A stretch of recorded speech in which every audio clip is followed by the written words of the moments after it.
I'm Deborah Owens, America's Wealth Coach, and it's time to get wealthy. You're going to learn exactly what you need to do to finally achieve the level of financial success you desire and you deserve. What does it take to actually build a successful business? Black businesses are starting businesses at one of the fastest rates ever. However, if you look at the statistics, what you'll find is that many of those businesses are only making an average of $45,000 in revenues a year and are solo owned. So what does it take to really scale a business, make it viable, and actually have a team? Well, here's what you may not know about what it takes to start a successful business. And the truth is that getting financing when you don't have revenues from a traditional bank is difficult. In addition to that, most businesses get funded by family and friends. So what do you do if you don't have any friends with deep pockets? However, one of the alternative ways to actually get capital for your business is something called crowdfunding. And that's exactly where we're going to start today with our conversation with our guest today. Both her and her husband started a business initially from their kitchen table. It was a do-it-yourself hair care kit. And they eventually grew that business to over $1 million in sales. And one of the ways they were able to scale that business and get access to capital was through equity crowdfunding. And so that's the conversation we're going to have today. So I want to welcome one of those co-founders of Listener Brands, also known from her product Curl Mix, Kim Lewis, to Get Wealthy today. Welcome to Get Wealthy, Kim. Deborah, thank you so much for having me. It's so good to see you. Well, it's good to see you because I can remember us on the hunt for capital to build our business many years ago. And now to see the level of success that you've been able to achieve, it's so inspiring. And I wanted to have this conversation with you because I believe it's going to inspire our audience as well. Now, we have a framework for financial success on our Get Wealthy program. It's called Mindset, Strategy, and Execution. So that's exactly where I want to begin with you today. And it's the mindset question. Now, I remember you struggling with this little hair care kit, do-it-yourself kit, and you weren't making a lot of revenues.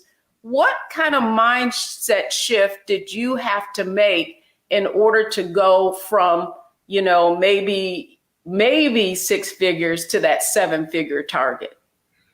That's a great question, Deborah. A lot of people, myself included, start businesses because they hate their job or they hate their boss. And honestly, I think that's one of the worst reasons to start a business. You should start a business because your product is needed in the world, not because you hate the person that you work with. If you hate your job and you hate your manager, go find a new job, a place that makes you feel comfortable. And I say that because starting a business is truly a labor of love and service. You are a servant first and foremost in everything you do.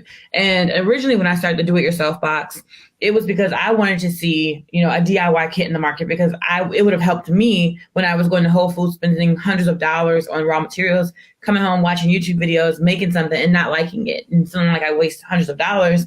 And this box would have helped me save money. However, my customer was still buying products, at the store every day or online or still buying ready-made products. And this was just kind of novelty and not necessity for her. And when I realized that, I was like, I need to make things that people want to see in the market and that they're willing to pay for, not things that I necessarily want to see in the market. And that shift helped me be open to feedback from my customers, to want to hear what they had to say, to, be bold enough to have a Facebook group where I can read their opinions about my brand every single day. And that mindset shift, I think, really propelled us to that first $1 million year. But making things that only I wanted to see in the market kind of kept us at the low six figures. So just because it's something that you like doesn't mean it's something that the world is going to like. Like, and so you gave us a sense of sort of where the idea from the business for the business came from, and that was your own needs. And typically, that's the problem we're trying to solve is something that we're experiencing ourselves. But you said something really interesting there, and it was about listening to your customers. So, for our audience, what did that mean for you to actually identify, okay, they may not want this, let me try something else? One of the things we did early on that's free and very cheap for a lot of founders to do, but most people still don't do it even when they have brands making hundreds of millions of dollars, is have a Facebook group for them. After people are, after they purchase, they get added to our list, and then we send them to our Facebook group. And in there, and early on, we maybe only had like a couple hundred people in the group, and we would let them vote on kits that we were launching, or we would get their feedback if they liked something, if they hated something, if they loved something. And we would post polls every week. Oh, what's your favorite oil? What's your favorite butter? Do you do wash and goes? Do you do braid outs? What's your favorite place to watch a movie? All those kinds of things. And then we would respond to them. So after they would vote, we would literally change our business to accommodate that vote if it had enough respondents. So sometimes in that group, we'll get, now we have about, I want to say 16,000 customers in the group. And if a vote has like 500 or 600 people, and I'll give you an example. We have this subscription box within our company called Chromix Fresh. And in Chromix Fresh, we essentially let people, we have a new product every month at one point, and it was like actually 3 to 4 new products every month. And it got to a point where it was too much product for some of our best customers. And we voted and said, hey, you guys, do you want to switch Chromix Fresh to quarterly? And I think it had maybe 600 votes. This was like last summer or last Q4. And they were like, yes, we would love it if Chromix Fresh was quarterly. But they wanted it quarterly at the same price. It was like, I can't do that, but we can make it quarterly. We can make it quarterly. And so overall, it ended up being cheaper for them because it was more expensive than monthly, but it was cheaper than if you had gotten the box all 3 quarters. And those are the kind of changes we make in the business based on their responses in that Facebook group, which is free. And most people, don't have that part. So I do want our audience to understand that your business, like so you shifted from this do-it-yourself kit, and now your company is the product that we're talking about right now is Curl Mix, right? And so just share with our audience what Curl Mix is and what problems those brands solve. So Curlmix is a company where we help you master your curls in 21 days, or our product is free. So what I mean by free, you will get store credit if you don't like it. And our primary product is a 4-step system to help women get this hairstyle. It's like a wash and go. It's for a Black woman over 40 who wants to have a signature look, who wants to look the same when she goes on a date, to church, to dinner, a soccer game for her kids or basketball game. But she wants to wear, use natural products. She wants it to be healthy for her hair. She doesn't want to wear extensions or weaves. And she's trying to, kind of get her hair to look more fuller and thick. And that is who our customer is and who we serve at Chromix. But Chromix is one brand. Sorry, go ahead, Deborah. No, go ahead. I want you to finish. But Chromix is one brand of the conglomerate that we're building. So we're building a direct-to-consumer Procter & Gamble type of business. So Procter & Gamble owns Always Maxi Pads and Old Spice and, deodorant, soaps, toothpaste, all those things. They have hundreds of products, and they're traded on the stock market. And my goal for my company is to be traded on the stock market one day. We're not yet, but crowdfunding gave me a bit of a taste of that. And so I want to do that. So we own all of our own manufacturing. We're vertically integrated. We hire Black and brown people from the South and West sides of Chicago, and we pay them starting at $19 an hour. And Chromix is just one of the many brands that we're going to build. We have Chromix and 4C only, and hopefully we'll launch more brands in the future. I just wanted people to know that you've broadened that scope, from that kit to now a brand. And brand means many products within that brand. And I believe you already gave us some insight into the name of your brand is now Listener Brands, and you shared that you've been listening to customers. So is that where the brand was derived from, the name? Yes, we make brands that listen. And when I say listen, people will say, well, how do you know how your customers feel? And most people are doing like a survey, every year to get feedback from their customers.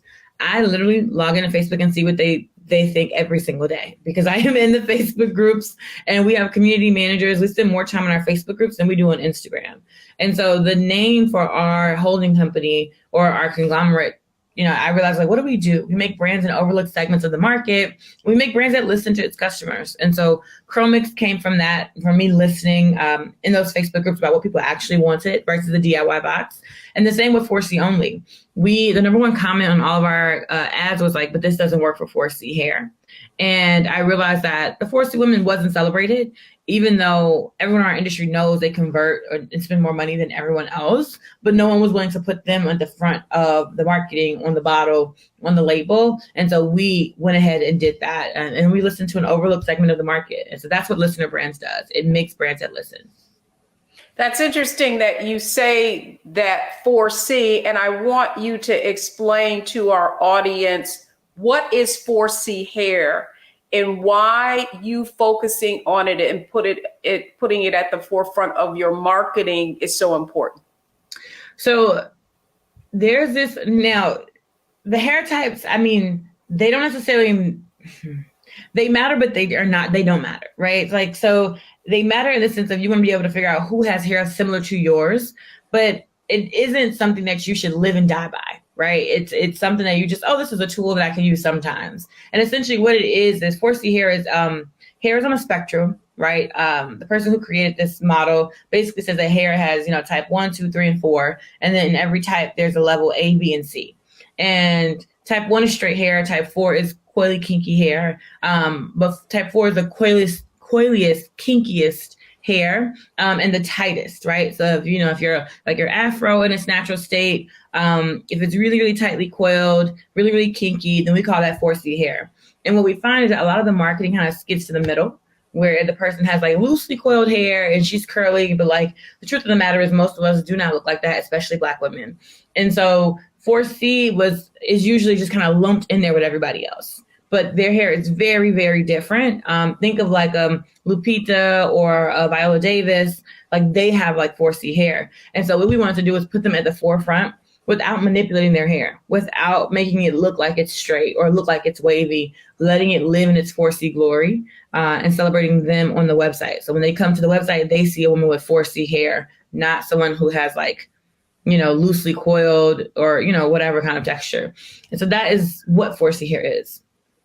Yeah, I'm not going to go there, but like so often what we thought was like good hair, that was curly, that wasn't kinky. So you may not go there, but I'm going to go there because that really is, the point of the fact of the matter is that so often what is depicted in media or marketing is what is considered idea from a totally out of the culture perspective.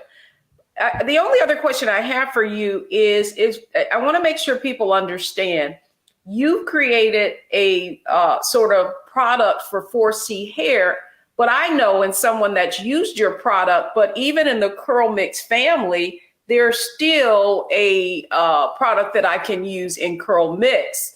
Certainly you have different products for different types of hair, but I just wanted to clarify that with you. Yeah, so Curl Mix is a much bigger brand than 4C Only. 4C Only has about 4 to 5 products available. Curl Mix, we have like over 100 probably. We have a few different kits to help you get a wash and go. So Curl Mix is a 4-step system to help women get this hairstyle.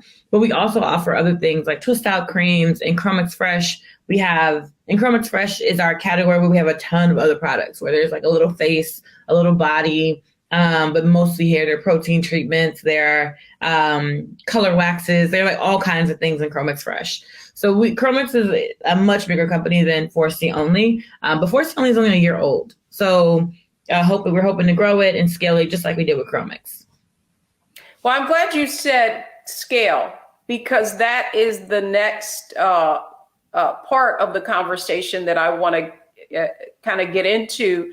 And that is, we talked about mindset and the fact that you had to move from just making things that you think you want, and really began to listen to your customers and create products that are going to solve their problems, because that's what they're going to spend money on. When we come back, I really want to talk more specifically about strategy and how you were able to get the financing and the funding to scale Curl Mix. So folks, don't go anywhere. When we come back, we just talked about mindset. Next, we're going to talk about strategy and how she was able to go from that kitchen table to what we call in the business cap tables when you get funding for your business. So don't go anywhere, folks. We'll be right back.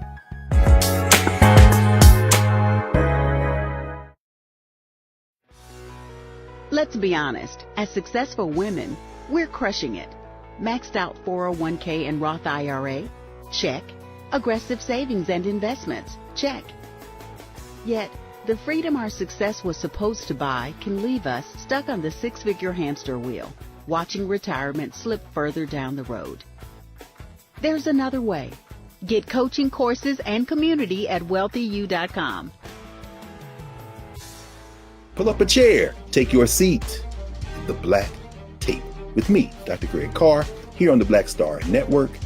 Every week, we'll take a deeper dive into the world we're living in. Join the conversation only on the Black Star Network.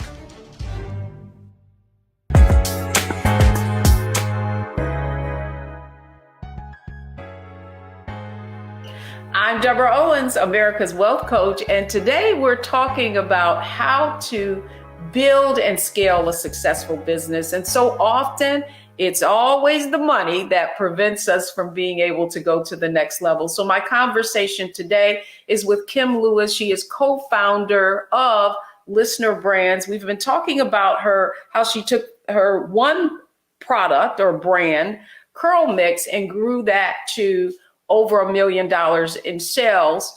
Kim, thank you so much for coming on and kind of sharing your story. Now I want to get to strategy. And I know that it's so, as a business owner myself, we met pitching for dollars.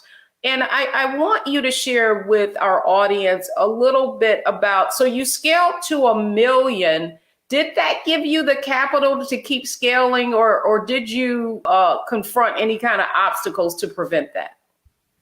People always think getting to, 7 figures is the goal as an entrepreneur. And it's a great goal. And when that day that we hit 7 figures for the year, it was like December 31st or something like that, the very last day of the year. And while I was ecstatic, I was still broke. Like, we had a bunch of loans. We had a bunch of loans. All my people were contractors. We could not afford to, me and my husband were sharing $60K annually. And back then, my husband had quit his tech job where he was making multiple 6 figures on his own. So for us to be sharing $60K annually was not enough, because we had a mortgage that was a few $1,000s. So we didn't have much money. And it took me raising my first $1 million in venture capital, or really angel investors, right? Venture is more like institution backed. Angel is more like wealthy individuals. And that money actually gave us the money that we needed to actually scale the business. But when we had made our first $1 million, we didn't have much.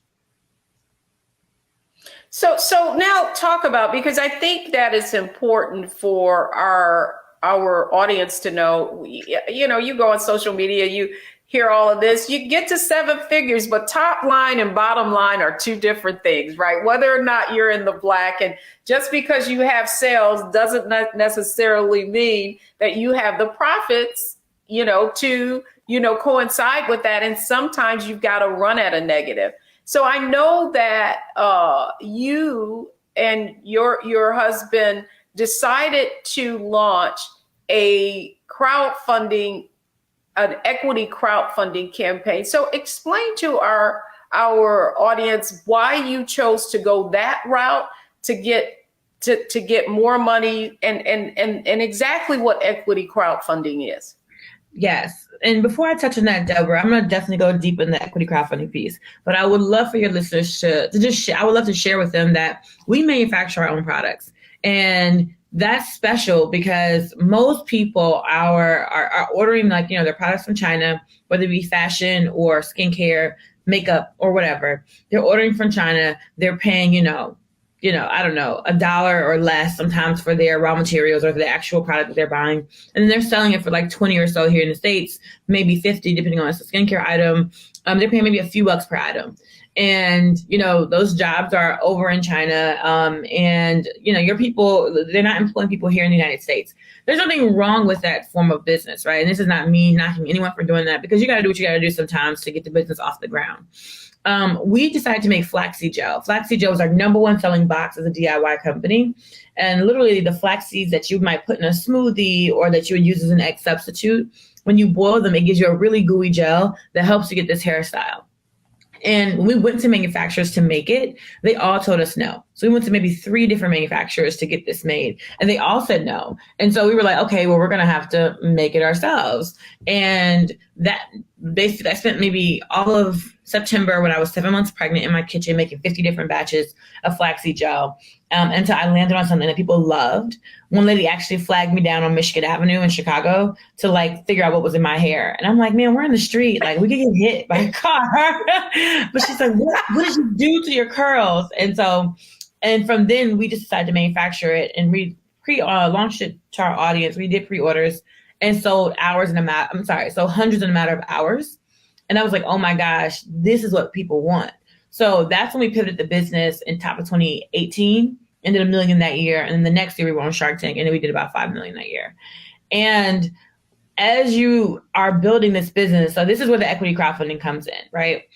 Manufacturing is capital intensive. You are buying all the raw materials, you are buying the machinery. Sometimes the machinery, just like a mixer, sometimes it's like $15,000, just to mix, to have a mixer on hand. And then you need 2 in case one breaks and you don't have another mixer, you can't make any product. On top of, paying your team, right? If my payroll is, $60,000, $70,000, I'm paying $30,000 alone in payroll tax for that payroll. And that's because I employ stateside. That's because I employ people in Illinois. I employ people of color, and I pay them a living wage. Minimum wage here is $10, $12. That's poverty in Chicago. And so I'm not willing to do that, especially not to my people. And so we start $19 an hour. For our full-time employees, we offer 401k, healthcare, benefits, vision, dental, et cetera. And in doing that, right, you manufacture, you pay people well, and you are growing very, very fast. That sometimes leads to lack of profit, because essentially I'm not stealing profit from my workers, right? And so what does that mean? That means I have to go ahead and fund the business. I have to find money to be able to do these things in my business. And so I have to go and pitch venture capitalists and see if I can get an investment from them. But I did that. I maybe spoke to about 30 VCs, and they always wanted to see more. I was like, we grew 500% on the $1 million that we raised. No one wants to invest. And they're just like, we want to see more. But if the person who's writing the check on the other side of the table doesn't look like you, they're always going to need more to be convinced that you're the real deal. So I was like, I have 100,000 customers. I can raise my own investment. And that's when we had crowdfunded last year. We launched our campaign in April. And we ended up raising $4.5 million from about 7,000 investors. So that means people like me and you. And equity crowdfunding is really important, because before, people like me, non-wealthy individuals, they could not invest in private companies before they went public. That was only reserved for wealthy individuals, people who are, I would call are rich, right? Making, $250,000 more annually, or having a net worth, I think it was $1 million or something like that. I might be getting the numbers wrong, but that's what it takes to be an accredited investor.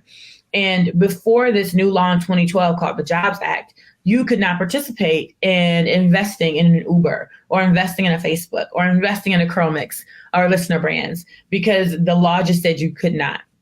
Now with equity crowdfunding, it opens up the opportunity for anyone, and you can invest up to 10% of your actual income into a pre-IPO company. And I say pre-IPO means a privately held small business. And so that's what we did. We raised $4.5 million from 7,000 investors.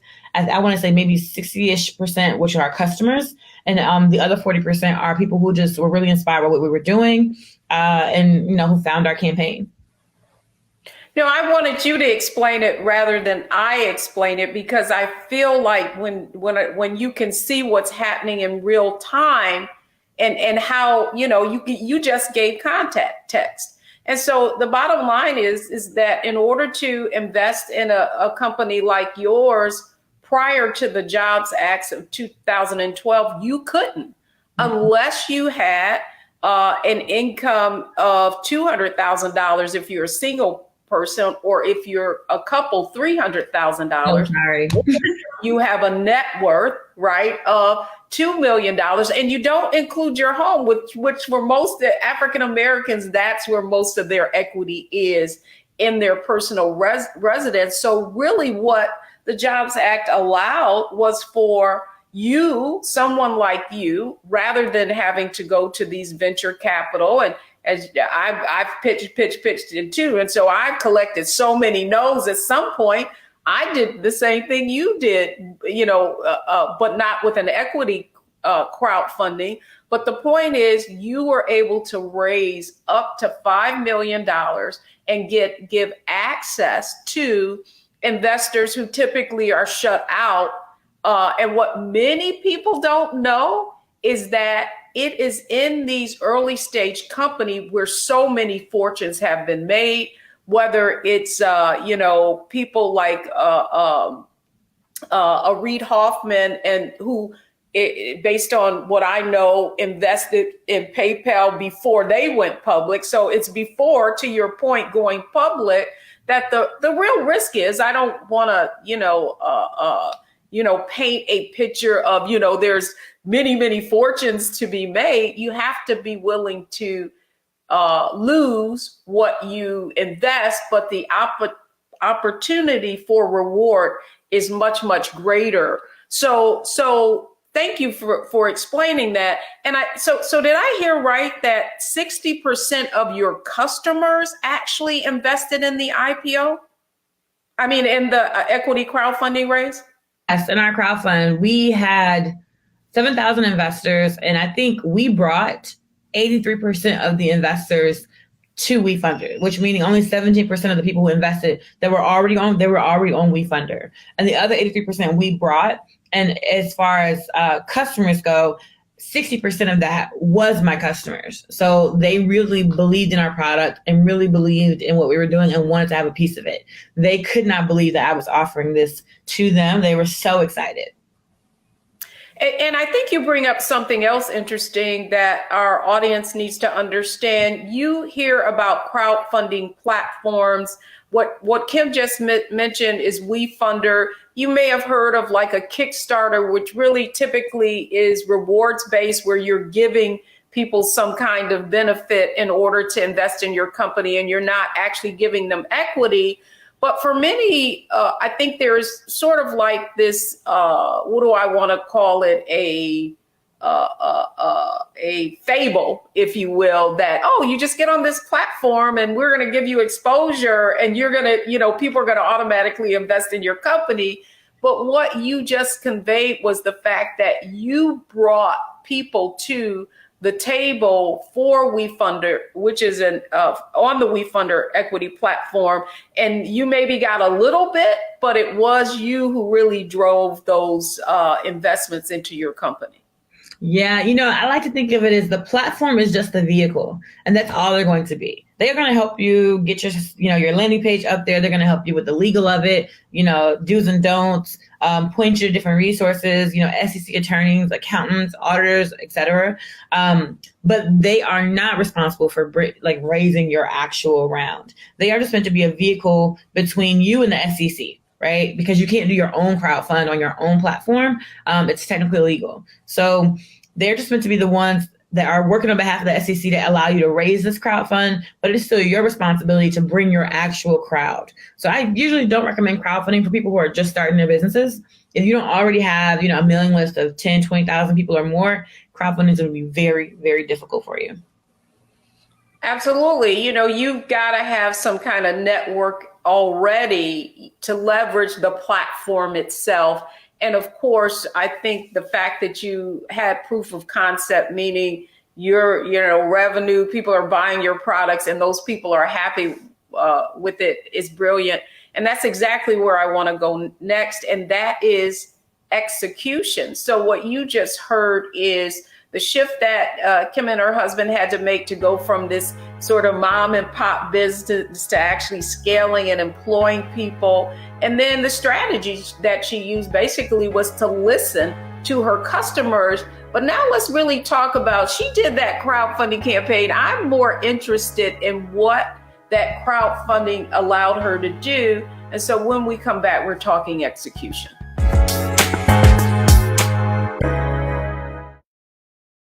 Hi, I'm Dr. Jackie Hood Martin, and I have a question for you. Ever feel as if your life is teetering and the weight and pressure of the world is consistently on your shoulders? Well, let me tell you, living a balanced life isn't easy. Join me each Tuesday on Black Star Network for A Balanced Life with Dr. Jackie.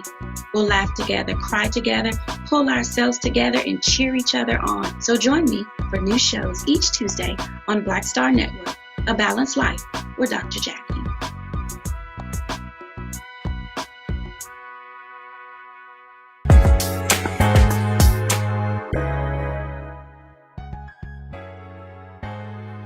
Welcome back, everyone. I hope you're enjoying this conversation with Kim Lewis, co-founder of Listener Brands, with her husband, Tim Lewis, and them really sharing their story, her sharing her story about how they've been able to scale that one little business that started at the kitchen table, if you will, into a multi-million-dollar brand.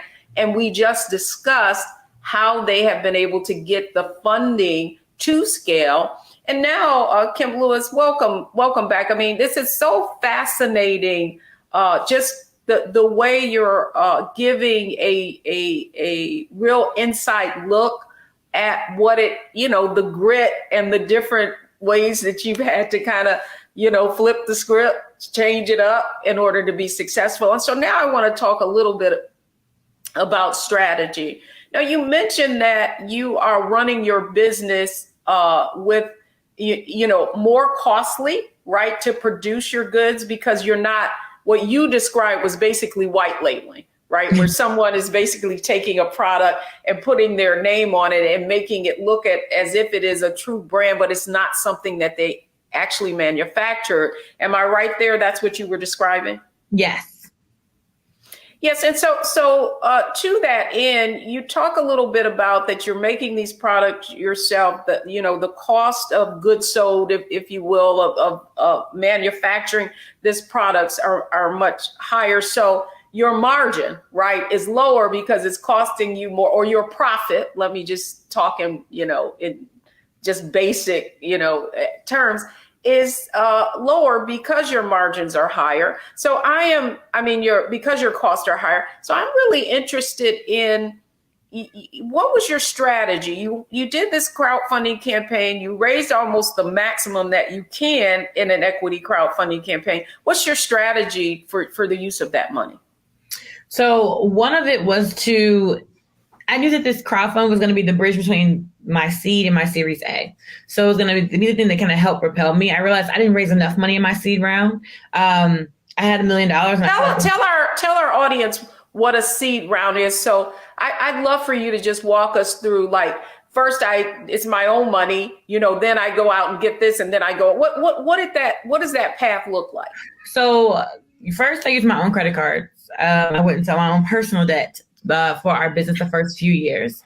And then shortly after that, I met Arlen from Backstage Capital, and she wrote me a $25K check as our first money in. And I would say that was maybe the beginning. It wasn't my seed round. It's like a pre-seed. It's kind of like, you're not really doing enough revenue to do a seed, but like some people who just really believe in you as a founder want to write you a check. And so Arlen did that. And that $25K actually helped us get to $1 million in revenue. And that $1 million in revenue basically was like it helped get me on Shark Tank, and then also get to my next seed round from Jeff. Stop there, because I left that out, Kim. It's terrible. I left that out, so you get to this $1 million. What many people don't know is that Kim was on, and her husband were on Shark Tank, and they walked away from that. And will you be profitable? Wow. Yes, we'll be cash flow positive in 1 month. In 2 months, we'll be profitable. And we're projecting $180,000 in profits this year. We walked away from a $400,000 offer from Robert Herjavec for 20% equity stake in our company because he was essentially valuing it at $2 million and we were already going to make $1 million. So that, that's typically not how that works, especially when you're that early. That's why they call them sharks. Right? To be able to get something at a lower cost. I'm sorry, I interrupted you, but I know I left that out of the whole conversation. Your husband actually winning $100,000 on Who Wants to Be a Millionaire. And then, this whole going on Shark Tank, turning down the money, but keep going. So you get the money from Arlen at Backstage Capital. You get to $1 million in revenues, then what? And then after we get to $1 million in revenue, the former CEO of LinkedIn, Jeff Winter, calls me up and says, "Hey, Kim, we want to invest $1 million in your company." I'm like, oh my gosh, this is amazing. And so took that deal and that helped propel us to that $5 million. And the first thing we did would that be considered seed capital or what would that be? That was my first priced round and I consider it my seed round. So typically seed rounds are like your first official round. And you are looking at, $1 to $3 million, I would say. Most seeds, I feel like are 1 to 5. Honestly, it depends on the company. 1 to 5 million. I only raised $1 million at the time because I was trying to be really kind of cheap with my equity. And I think it served us well now, but back then I probably should have raised a little bit more. So that $1 million, the first thing we did was make our team W-2 employees because everyone was contractors. We didn't have any benefits or anything like that.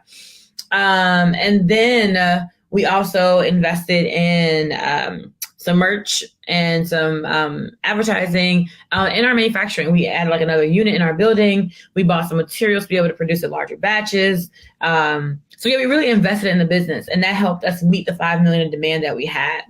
And then after that, I went out to fundraise and was just not having an easy time doing it, just for all the doubt, honestly, from the investors. And so I was like, you know what? That's not I spent the half of the year trying to fundraise, and then the pandemic happened, and then we were booming because all of e-commerce was booming during the pandemic. And then the following year I tried to fundraise again, and it was just more of a nope. And so I was like, you know what? I'll crowdfund. And at that time, 2 or 3 months before I decided to crowdfund, it was like January, I want to say, in March, the actual law was changing on March 15th to allow you to raise up to $5 million in equity crowdfunding via regulation crowdfunding. And so this to me is a bridge between my Series A and my seed. Series A is kind of like you're like a super official company. Seed, some people still fail after the seed rounds of financing. So you could raise $1 million, $2-3 million in your seed and go belly up as a company if you don't figure out how to actually make money. Series A, you usually have some solid revenues as a company, and you're usually bringing in an institutional investor. So someone who has, $200 million, $300 million on their books to invest in companies, and they are going to send you through an audit, way more diligence. They're going to ask you for all your files. They want to know who's on your team. It's a much more serious round. And so that's what I'm going after in my next level of fundraising. But this crowdfund was really the more I should have raised for my seed, and then just a little bit to hold me over. So what we use that money for, we use that money to clear up any debts that we had. We use that money to figure out, to bring, ads in-house to, what else do we use that money for? I mean, inflation is real and it's benefiting us now. We know firsthand. We used to buy a drum of grapeseed oil for $4,000. Now a drum is basically 55 gallons. A drum of grapeseed oil now might be like $8,000. Like literally raw materials have doubled in cost for us as a business. And had we not crowdfunded, I don't know what would have happened because the inflation is a real thing. Labor shortages are real, even for people who pay well. There have been people who have come in and was like, they just walk off the job, like literally just walk off. And that has happened to me, Deborah, more than 5 times. And we're not like horrible people to work with. I promise you, the person is just, they're just like, this is just, I don't really want to do this. And they just walk off. Trust me, I know that. I know the feeling. They're all excited and, oh my gosh, this is amazing. I love what you're doing. And then like a week later, it's like, wow, this is a lot, right? Yes. If you're going to grow the business. No, I mean, this is just, I think what you're saying is what people need to understand is when you crowdfund, when you're going for additional funds in your business, it is an investment. And Yeah. so your point is that you took that money and you invested it in the business so that then it could produce more and it could deliver more to your customer base. And, fascinating, just watching you. And, I've been able to watch you from the time we met when you had your little sample bottles to now. And so now you're saying you're preparing for to go after that other money. However, when we come back, I want to go to our Analyze, Optimize, Maximize segment. And Kim, in this next segment, I really want you to share with our audience, if you knew then when I met you, what you have learned from your experience, what would you tell other entrepreneurs who maybe they are in that, very, very early stage where they're trying to figure out how to scale? What would you tell them? So when we come back, it's our Analyze, Optimize, Maximize segment. How can you learn from Kim's experience to accelerate your own business?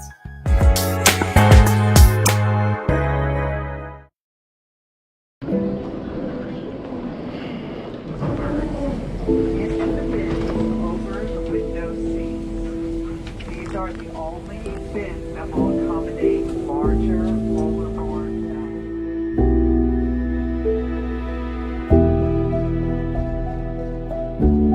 bags. They put 10 in here? 10, and you don't come out till you die. And you eat him, you eat 10. Oh my God.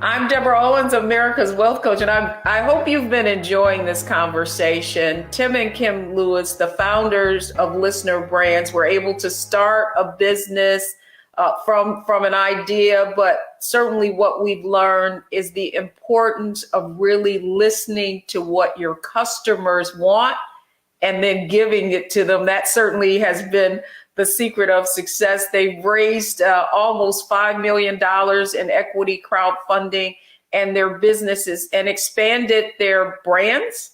And now, Kim Lewis, welcome back to Get Wealthy. I really would love for you to share from this perspective. If you were to analyze what you have done now, what would you have done differently? First of all, and then second, how could you have maximized it and now optimize as you're going forward? So I know that's, just think, analyze, optimize, maximize. What do you know now that you didn't do that could propel you even further? One of the things, I feel like there are three things I learned, right? My number one job as a CEO is to always be finding money, whether that means making more money or raising more money or securing some kind of debt capital, or just figuring out all the ways. I feel like I know so many ways to get money now. So many. Like, I don't even know, there's a website where you can set the terms of your loan.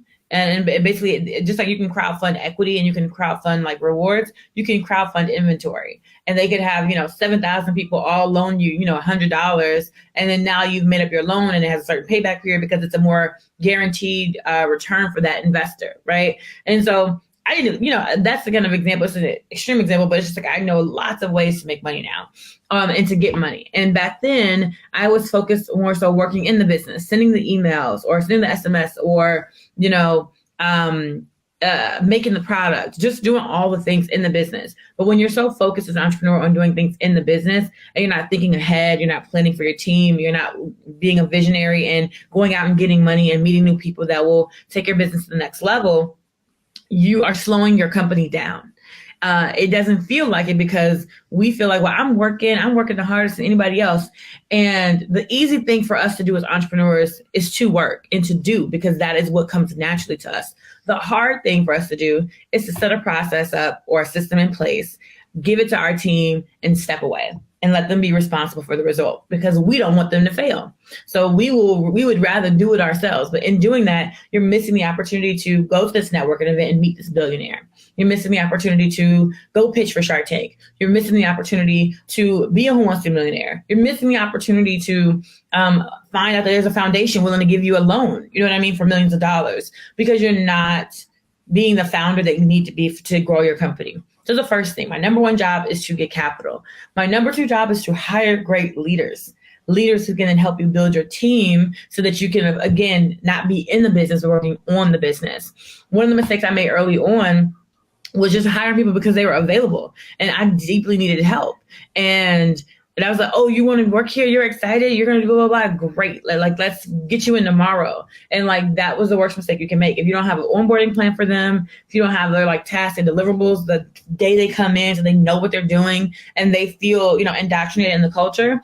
Because I mean, there's people I've hired and I was just like, oh, how did I like make that mistake?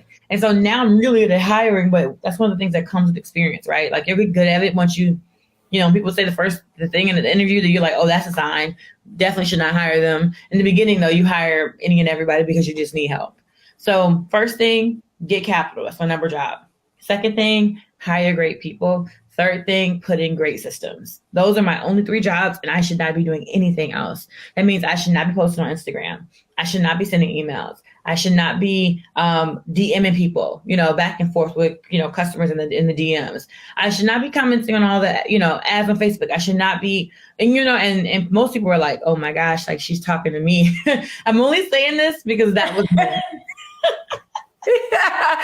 Well, what you really described is the shift from entrepreneur, right, to business owner to CEO, that you literally had to become someone different in order to scale to the level that you have. And the one thing I want to say for you is full disclosure. I definitely invested in your equity your crowdfunding raise.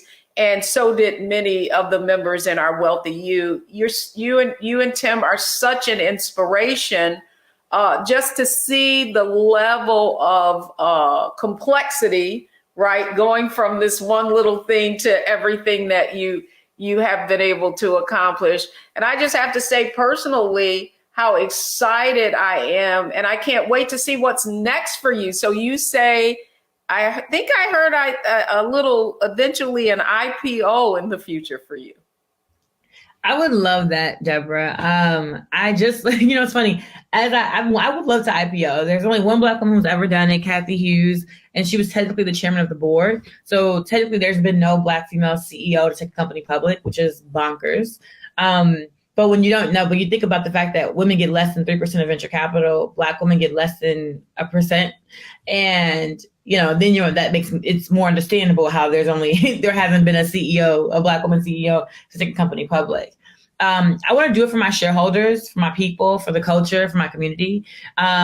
But I do know that going public is going to cost you a good, $15 million, probably at least, and then a few million a year in additional capital just to maintain the team that you need to go public, the accounting, the SEC director, all of the director that communicates with the SEC, internal communications, all the inventory management systems. It's just so much that's involved. And that's why I want to raise my Series A for $20 million. I'm looking for a partner right now that would do that deal with me and that has an expertise in consumer products, is excited about us being direct to consumer, until we hit 50 million and wants to kind of ride off into the sunset with us. And I'm honestly thinking about crowdfunding it too, though, Deborah, because I feel like if I'm going to make somebody rich, like it should be my people. So that is what I'm working on. No, I mean, and you bring up the fact is, and that this is what I want the audience to know, is in the work we do in Wealthy You, the people with the most assets literally participated in some type of liquidity event. And so that liquidity event is when you are in very early stage. You invested in the early stage seed round where you have taken the greatest risk. And then that company goes public. And then you are now the recipient of the shares and of the company going public. And now you can have a liquidity event and that's how you get wealthy. Kim, thanks so much for coming on Get Wealthy for this opportunity. Oh, thank you so much, Deborah, for having me. Yes, and it is my hope and my dream to give all of you guys and all of your investors a liquidity event, whether that be an acquisition or an IPO. I prefer an IPO, but if I get a great acquisition offer, I'm no fool, okay? Like, I need to return all my 7,000 investors a return on their money. Yeah, let me just explain to you what that is. She could either go public or some amazing company can say, you know what, we just want to buy you. And so that also is a liquidity event, and they have to pay off those early stage investors. So Kim Lewis, co-founder of Listener Brands, thank you so much for coming on Get Wealthy. And please give Tim Lewis, the other half, our regards. Will do. Thank you so much for having me, Deborah. Have a beautiful day.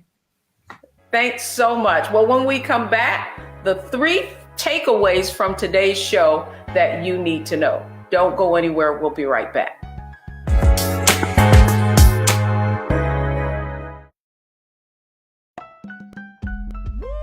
We're all impacted by the culture, whether we know it or not. From politics to music and entertainment, it's a huge part of our lives, and we're going to talk about it every day right here on The Culture with me, Faraji Muhammad, only on the Black Star Network.